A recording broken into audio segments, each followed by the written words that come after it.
This week we are officially halfway through 2021. That means we are halfway to Christmas from last Christmas. I feel like that's a landmark in our head that we can understand and remember when Christmas was, because I don't know about you, but time has just become one.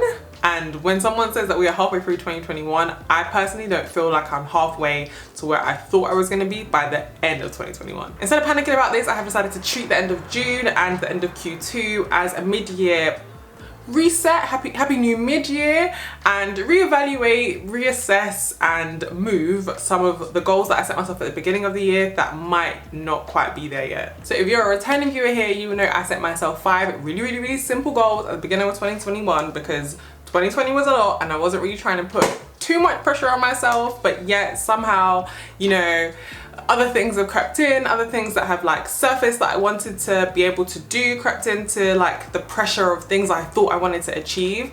And in all honesty, I filmed that video in the Christmas break of 2020, so I didn't know that by, was it like the 4th of January, we would be back in a national lockdown, and the effects that that would have on the goals I had set myself and just how mentally I would want to deal with even those simple tasks. My 5 initial goals were to eat more mushrooms. If you watched the original video, you will understand why. To eat less meat, to actually rest, find more ways to have creative fun, and to learn more. I'm a big fan of the weekly reset, meal planning, Google Cal rituals. You guys know I've got videos about all of these kind of productivity and organization methods on my channel already. So in the last week or so, I've just been assessing how the routines and productivity systems that I have are actually contributing to the goals that I shared with you guys, and obviously some other ones that I kept more personal, and thought I would walk you through that process with me today. So weekly reset, monthly reset, daily reset, basic 101 is obviously to reset your space, cleanse your space, whatever that looks like for you. It might not mean having like a deep clean and organizing the entire place and having a clear out. It might just mean something simple as,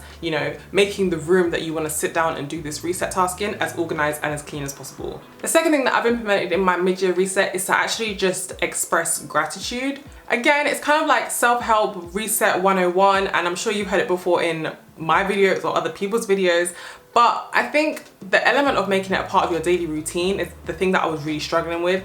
It kind of seemed to me like something that I had to do, like I had to go and journal, I had to go and do this, I had to do a thing that was like new to me and alien to me, and I wasn't doing it. And then I realized that I actually find it easier to express that gratitude and make it a part of my daily routine by incorporating it into prayer. And I get this from my mum, where she always says that if you don't feel like you have anything to pray for, just say thank you.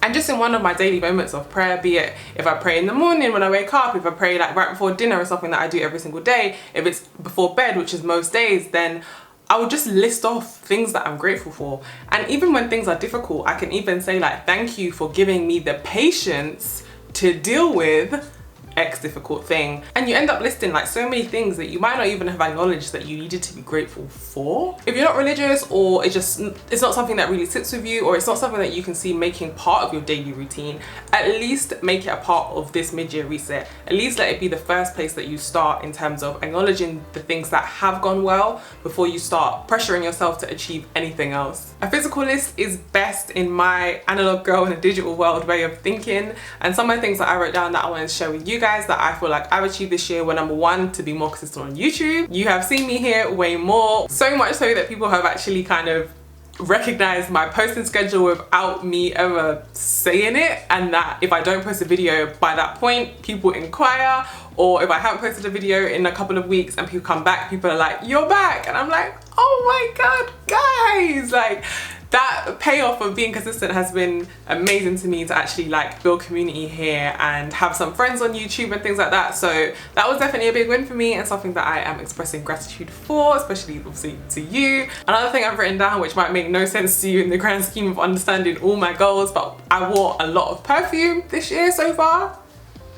It's just something that feels good to me. It's something that I wanted to incorporate. I feel like last year we were inside, I mean this year too, not doing the things that we would usually do, wearing our favorite heels, we're dressing up nice as often as we used to, and I feel like I decided that wearing perfume was something that I could do every single day, like as a bare minimum requirement of elegance in the home. Third thing that I want to be grateful for is that I took my ass to therapy. I did that. Grateful obviously for having an amazing therapist to work with, and also just for I mean, a multitude of things that have enabled me to be able to have that and be able to do that, if that makes sense. Also on your list, don't forget to write down even the really small things or really small steps that are positive changes in the direction of your bigger goals.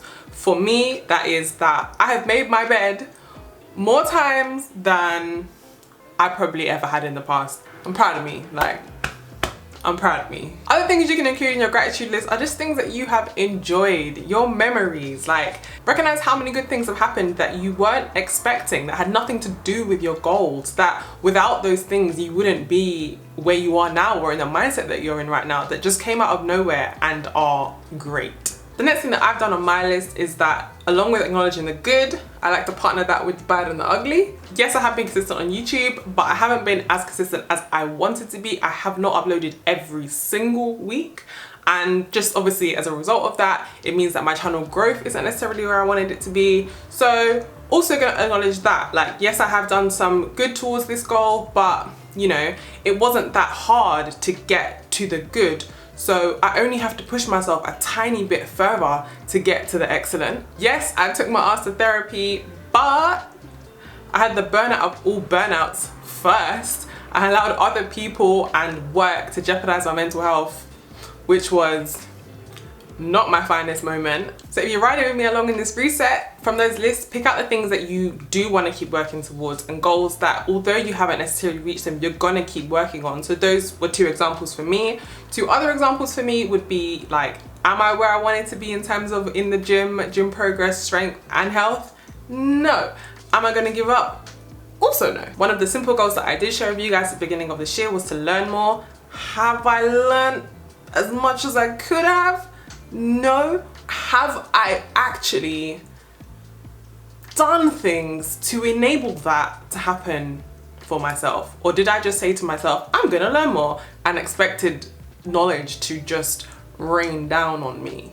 Find what feels good and work out what did not need to be an annual goal. So for me, eating mushrooms, I addressed it as an annual goal at the beginning of the year, but I started eating mushrooms straight away and now I eat mushrooms. Like, I don't need to focus on the rest of the year on eating mushrooms. There doesn't need to be a resolution moving forward. It has just become an active part of my life. And then on the flip side, something that I used to do intermittently that I don't do as much anymore is take breaks from social media. Through lack of connection with real people, I've kind of like felt an obligation and a need to stay connected online. And that was not something that I thought I had to put on my 2021 goals list, because it was something that came naturally to me before. But for the second half of the year, I definitely want to implement that and make sure that that is at the forefront of my mind of something that I want to be able to do. So once you've moved things in and out of what you thought your 2021 list was going to look like, you might have a brand new list and you've got all these things that you're going to do less. How many of your 2021 resolutions, 2020, 2019, how many resolutions have you ever set that you simply haven't achieved because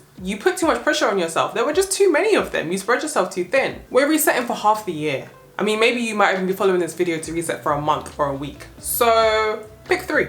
If you are resetting back to January, or you've picked up some new goals that are annual tasks, just because something takes a year to achieve, it doesn't mean that it has to take the calendar year. You can start it now and work towards the target of completing it by June 2022. And not everything is going to feel like it's all in place all at once just because you've decided to reset for the year. And the 2 last areas that I'm still actually working towards in this reset are picking actions, small actionable tasks that I can do to help me get closer to the overall goal. And what I mean by actionable points are, yes, there is a broad umbrella target of, you know, having a certain amount of strength, being able to lift a certain amount of weight in the gym, being a certain weight myself. But the first thing I can do is to actually pick the workout video that I'm gonna do tomorrow. I'm gonna pick the video and I'm gonna put the link in the workout slot that is on my Google Cal for tomorrow. Because there's no point me fleshing out my calendar with all these workouts that, just like the learning information, that where are they just gonna come from somewhere? Like, I have to take an action, and that very small action of picking the video today for tomorrow makes doing the thing tomorrow 95% more likely to happen.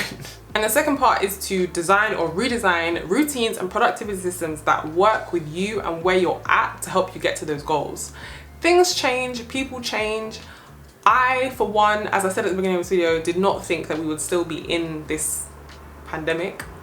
By now, if your goals are not aligned to your pandemic system of living. If you simply are finding it too difficult to do certain things because you work out, sleep, everything in one room, that's fine, but you just need to design a system that works for you. Do you now have the option to go to do things in a coffee shop? Does it take 20 minutes to get to the coffee shop that you'll be able to work in? Factor that into like your Google Calendar, factor that into your day-to-day plans. You might not be able to edit YouTube videos as quickly as you used to because you now spend all day working at home and there's absolutely no respite, there's no tube journey, there's no reading a book in between. Maybe you need to introduce some of those things back in, break up your days. Find what works for you and find what feels good, but don't put too much pressure on yourself. And that's coming from someone who always puts too much pressure on herself. Some of my favorite productivity and self-help YouTubers are linked in the description below, as well as a ton more videos about mid-year resets. I will leave some of my own on the screen. Thank you so much for watching. Good luck if you're embarking on a mid-year reset yourself. Let me know in the comments what you're feeling about 2021. Like, how are you feeling about 2021? How are we actually feeling about 2021? And I guess, Happy New Year. Like, we've been led through this pandemic by politicians who literally just say whatever the hell they want. So if you want to wish somebody a Happy New Year on July 1st, why the hell not?